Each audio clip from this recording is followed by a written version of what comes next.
नमस्कार, आप देख रहे हैं लाइव इंडिया हर पल। मैं हूं आपके साथ रेखा मिश्रा। संजय कुमार झा जो कि जेडीयू के सांसद हैं, उनके नेतृत्व में बुधवार को सर्वदलीय सांसद दल जापान, कोरिया, मलेशिया, इंडोनेशिया और सिंगापुर के लिए नई दिल्ली एयरपोर्ट से रवाना हुई। इन देशों की यात्रा पर रवाना होने से पहले सांसद संजय झा ने कहा कि हमारा प्रतिनिधिमंडल इन देशों में जाकर दुनिया को यह बताना चाहता है कि पाकिस्तान आतंकवाद के सहारे जिंदा है। इन देशों की यात्रा पर रवाना होने से पहले संजय कुमार झा ने कहा कि हमारा प्रतिनिधिमंडल इन देशों में जाकर दुनिया को यह बताना चाहता है कि पाकिस्तान आतंकवाद के सहारे जिंदा है और भारत इसके खिलाफ मजबूती से लड़ रहा है। उन्होंने कहा कि यह यात्रा भारत की विदेश नीति और वैश्विक कूटनीति का अहम हिस्सा है। आपको बता दें कि इस प्रतिनिधिमंडल में विभिन्न राजनीतिक दलों के सांसद शामिल हैं, जिनमें भाजपा सांसद प्रदन बरुआ, ब्रिजलाल, डॉक्टर हेमांग जोशी और अपराजिता सारंगी, तृणमूल कांग्रेस सांसद अभिषेक बनर्जी, सीपीआई-एम सांसद जॉन बिटास और पूर्व राजदूत मोहन कुमार हैं। वहीं रवाना होने से पहले सभी ने क्या कहा, संजय झा ने क्या कहा, वो हम आपको सुनाते हैं। देखिए, एक सबसे बड़ा मुद्दा है कि दुनिया में प्रधानमंत्री 60 डेलीगेशन भेज रहे हैं। अभी हम लोग जा रहे हैं और हमारा delegation Japan, south Korea, Indonesia, Malaysia और सिंगापुर जा रहा है। सबसे बड़ा इशू है कि ये आतंकवाद जो है वो पाकिस्तान की स्टेट पॉलिसी है, इनके नकाब को उतारना। ये आतंकवाद कोई वहां से कोई दो चार लोग ऐसे नहीं आते हैं, पूरा स्टेट उसको स्पॉन्सर करता है, पूरा थ्राइव करता है स्टेट के सपोर्ट से।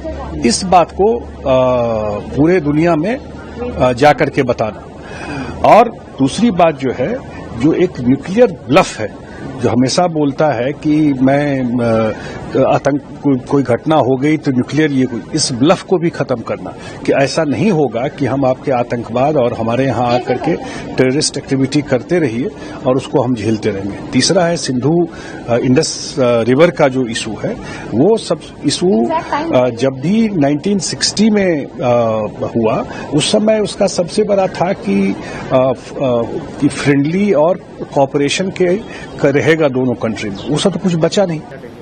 बिल्कुल हम एक्सपोज करेंगे। और पाकिस्तान अभी एक केवल 22 अप्रैल की बात नहीं थी, ये तो हमेशा पिछले 30 वर्षों में भारत में आतंकवाद फैलाता रहा। हम इसको आतंकिस्तान कहते हैं। और जो तमाम बड़ी बड़ी घटनाएं की, 26/11 मुंबई, उत्तर प्रदेश में हमारे सीआरपीएफ अटैक, हमारे साइंटिस्ट पर 2005 में हमला बंगलौर में, बड़ी बड़ी घटनाएं। उसके बाद जब उरी का हुआ तो मोदी जी ने उस पर, हम लोगों ने उनके निर्देश पर सर्जिकल स्ट्राइक हुआ।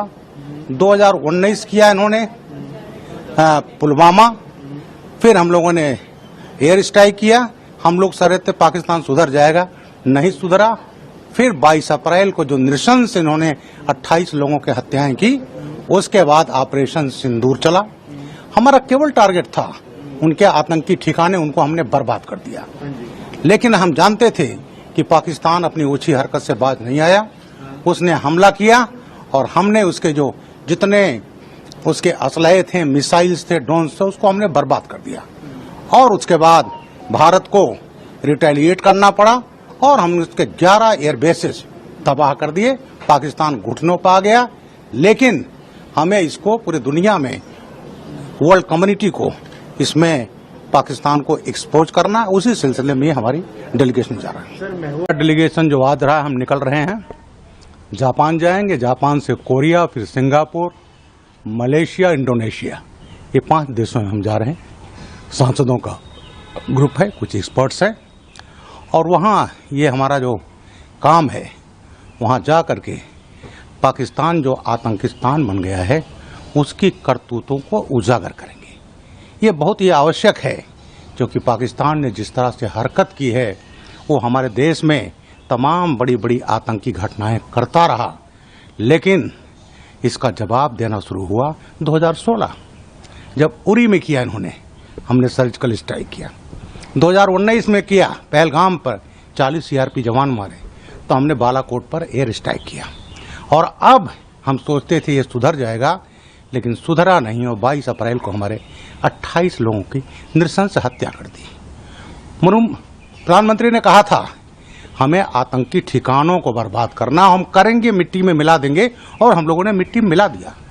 भारत का साफ स्टैंड था कि हमें पाकिस्तान के आर्मी इंस्टॉलेशंस, उनके सिविलियन पर मुझे हमला नहीं करना है। हम केवल आतंकवादियों का करेंगे जो हमारे यहाँ ये तबाही मचाते हैं। और हमने किया, 9 उनके बेसेज आतंकवादियों के बर्बाद कर दिए। लेकिन जैसा अपेक्षा थी, पाकिस्तान ने हमारे मिलिट्री इंस्टॉलेशंस, सिविलियंस, कश्मीर में तो हमारे एक IAS अफसर मारे गए, और इसके अलावा हमारे बेसेस पर प्रयास किया, उसको हमारे आकाश, ब्रह्मोस और उसके बाद S-400 ने नाकाम कर दिया।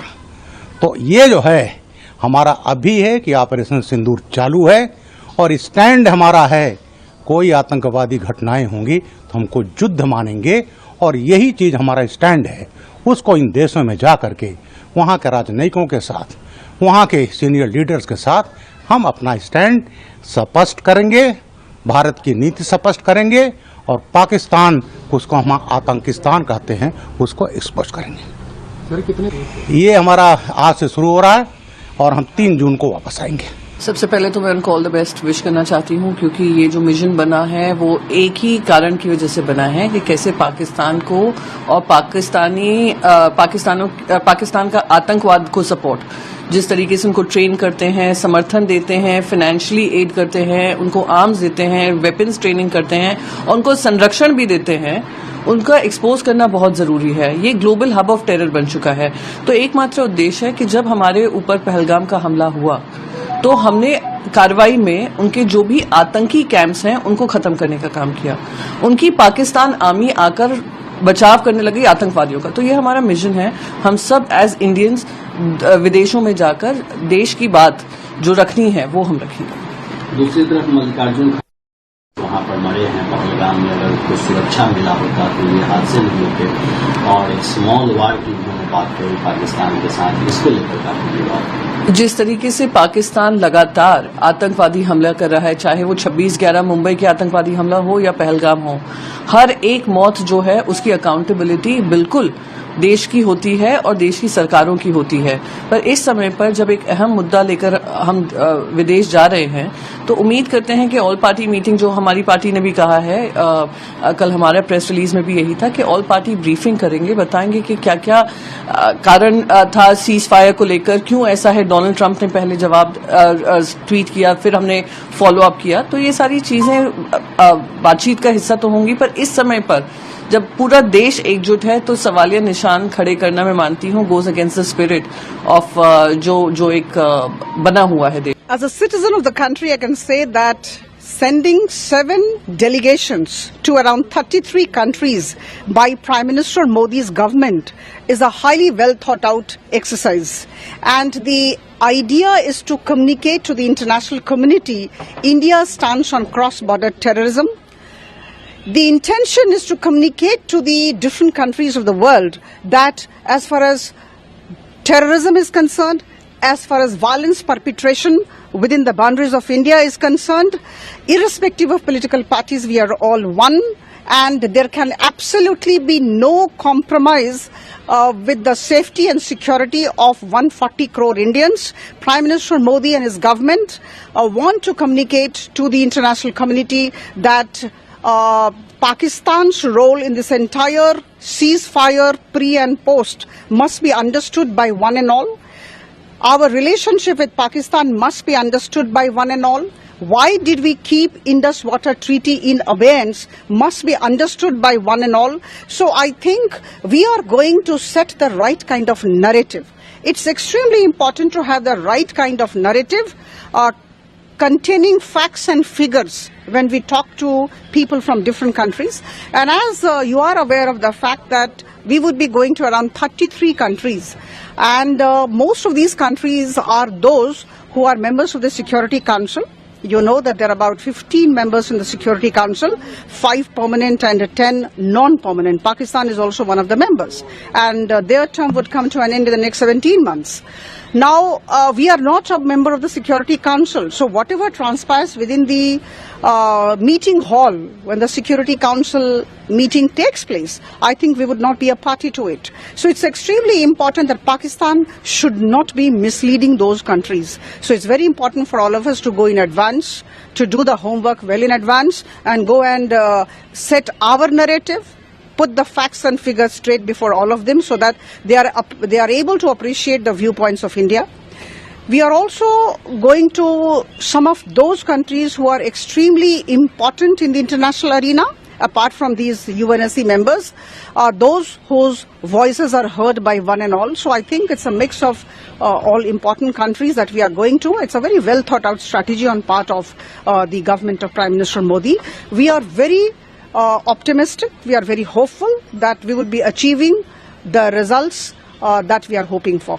Lastly, as different party leaders are being part of different delegations, there are many party leaders commenting on Operation Sindoor, some calling it a small war and other words that are being used.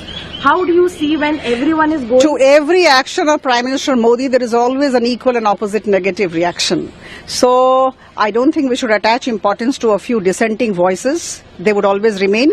But the fact remains that more or less, if you talk to people from different political parties, you will realize that there is consensus. And I was delighted when I talked to all my team members yesterday, those who are going to the Far East and the Southeast Asian countries. And all of them spoke the same language about terrorism against Pakistan and how it has been dealing with our country. So I think we are all one when it concerns the safety. Operation Sindoor और उसके जो परिणाम थे उसको पूरी दुनिया ने देखा है। पहलगाम में जो अटैक हुआ वो अटैक कैसे हुआ और जो तत्व ये सब अटैक करवा रहे हैं उनके ऊपर हमने क्या एक्शन लिया।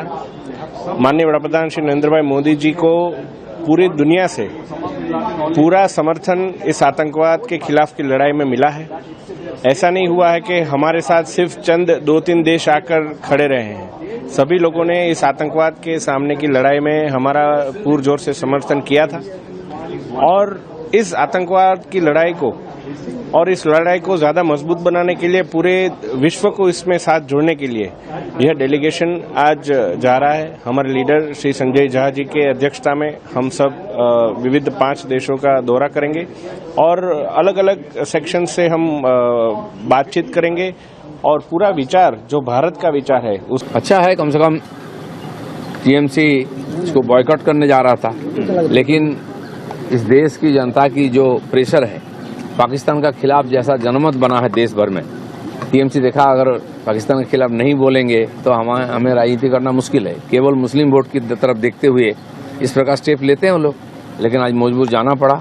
अच्छा है, देश जब एक साथ लड़ना की तैयार है उस समय रहना चाहिए। मैं ये भी पूछना चाहूँगा कि आप कश्मीर में कोई प्रतिनिधिमंडल भेज रहे हैं कि कहाँ सेल गिरा है, पाकिस्तान का नुकसान हुआ है, लेकिन मुर्शिदाबाद में जो दंगा हुआ है, जो हिंदू का नुकसान हुआ है, घर तोड़ा गया, मंदिर तोड़ा गया है, 2-3 हत्याएं हुई हैं, वहाँ टीएमसी का प्रतिनिधिमंडल क्यों नहीं जाता?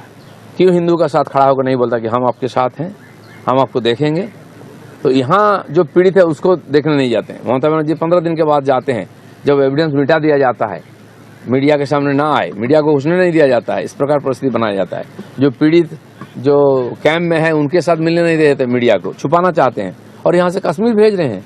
बंगाल में कश्मीर से भी बुरा हाल है, इसको ध्यान में रखें। Yes, we are going to touch base with Japan. Our delegation's first meeting is in Japan, and from there we will move to Korea, and we will cover Indonesia, Malaysia, and Singapore. These are all very important countries, and we feel that we can convey the message of our nation, the message against terror, the message of the importance of a plural, diverse, democratic country like India. The need of the hour, that is that the world community need to come together to fight the terror. So, what will be brief in this way or that way? Basically, I mean, the contours. Doing against terrorism. Right. Basically, the contours of the interactions have been already decided, and it's not a hard and fast rule that you see how we should speak, what we should speak, and most of the members in the delegation are mature enough and erudite enough. They understand the ethos of our country, and since these are not formal diplomatic channels, there could be, state actors also, government ministers and MPs. But we'll be interacting in a freewheeling manner with the civil society there, the academic community, the media, and many sections of that country. So we feel that the media also would be taken into confidence there. So the public opinion makers or shapers of the particular country would be looped in, and we hope that we can disseminate the message of our nation. And this is a massive exercise, though in the past India had sent delegations, but this is the first time that delegations go to different destinations, that having a larger footprint. And these countries are very important, relevant, contextual. Many are Security Council members, most of them, all of them.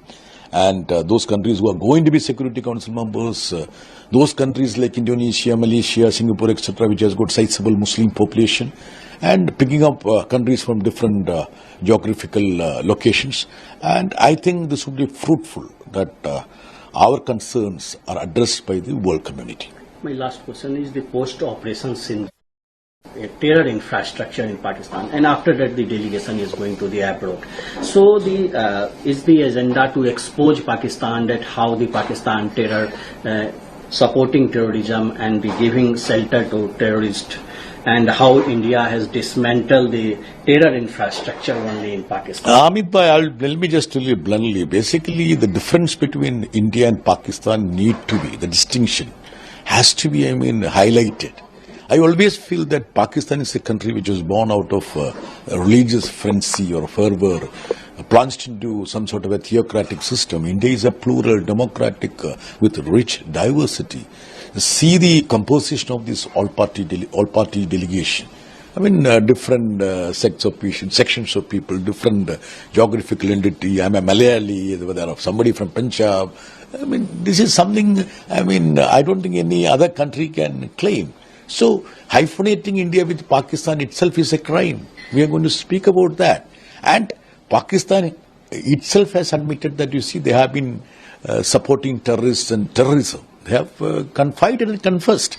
So, this is a high time that the world community needs to rally with India, because terror is not something which is just restricted to 4 boundaries of India or this geographical location. Terror is something which can get hold of any country. So the progress, the development of that country would be halted. India has got aspirations, so much of aspirations, like taking people out of, redeeming people out of poverty, unemployment. We need to tread ahead. It's a powerful country, which we need to make sure that. Operation Sindoor, जिसके माध्यम से भारतीय सेना ने हमारे माननीय प्रधानमंत्री श्री नरेंद्र भाई मोदी जी के नेतृत्व में जो उनका शौर्य, साहस और पराक्रम दिखाया, और दुश्मन देशों का जो रवैया था, आतंकवाद को जैसे वहां पे वो बढ़ावा दे रहे थे, वैसे सभी आतंकी ठिकानों को हमने निशाना बनाकर जिस प्रकार से जवाब दिया है, और वह कैसी कार्यवाही थी, वह कार्यवाही सिर्फ बदले की भावना से नहीं की गई थी, पर एक न्यायिक कदम था। यह सारी बात हम पूरे विश्व में माननीय प्रधान जी के नेतृत्व में सभी देशों में कई सारे हमारे सांसदगण टीम इंडिया बनकर, it's an all party delegation, मतलब ये कोई एक व्यक्तिगत कोई एक पार्टी का निर्णय नहीं है, पर सभी पार्टी साथ में मिलकर टीम भारत बनकर जब जा रहे हैं, तब मुझे लगता है कि आतंकवाद के खिलाफ पूरा विश्व एकजुट होगा और जो सच्चाई है वह सामने भी आएगी। नहीं, भारत सरकार का डेलीगेशन सांसदों का और कुछ नेताओं का जा रहा है, जिसके अंदर सांसद भी हैं, कई पूर्व केंद्रीय मंत्री भी हैं, डिप्लोमेट भी हैं। वो पूरे दुनिया में भारत का परचम लहराएंगे, पाकिस्तान का दोहरा चरित्र एक्सपोज करेंगे। MEA की तरफ से उनको ब्रीफिंग भी की गई है, डेलीगेशन जा रहा है, और पूरे दुनिया में पाकिस्तान को हमने एक्सपोज किया है, लेकिन अब और ज्यादा एक्सपोज करने की जरूरत है। और पाकिस्तान एक टेरर स्टेट है, कैसे टेररिज्म को बढ़ावा देता है, कैसे नफरत फैलाता है हिंदुस्तान के अंदर, और किस तरह की दोहरी बात करता है, ये भी पूरी दुनिया को बताने की जरूरत है।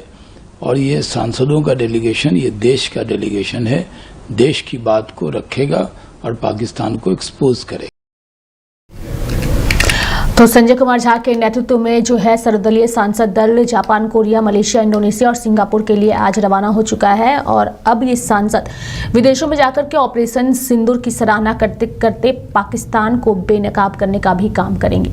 मेरे साथ फिलहाल अभी के लिए इस खबर में इतना ही। आप देखते रहिए लाइव इंडिया हर पल। नमस्कार।